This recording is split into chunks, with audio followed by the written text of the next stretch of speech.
So solution based thinking ఉన్నప్పుడు వాళ్ళకి వరి ఉండదు. అందుకని నాకు వరి ఉండదు ఎప్పుడు అసలు జన్మలో నెవర్. ఎందుకంటే ఫండమెంటలీ వరి it self is a very meaningless emotion. Meaningless heavy and difficult to deal both. But worry is also mistaken for love కదా. అంటే ఇప్పుడు అది అదే భర్తకి భార్య మీద ఉందనుకోండి, అయ్యో ఎలా వెళ్తావు నువ్వు, నీకు ట్రాన్స్పోర్ట్ ఏమిటి అని వరి కాకపోతే ప్రేమ లేదనుకుంటారు. కానీ నేను అదే అంటుంది కదా, ఎప్పుడు ఎలా వెళ్తావు నువ్వు, ఎలా వెళ్ళిపించాలని ఆలోచించాను, ఎలా వెళ్తుంది అది ఉన్నతాడు.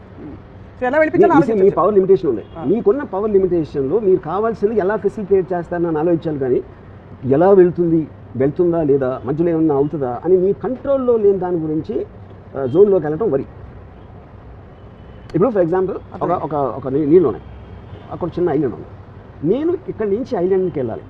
కానీ ఇప్పుడు ఏమవుతుంది, తుఫాను వస్తే ఏమవుతుంది, నేను ఎదగలుగుతానా, సొరచాపలు ఉంటాయా, ఇవన్నీ వరి ఆస్పెక్ట్స్. కానీ ఆ మూడు కూడా మన కంట్రోల్ లేవు.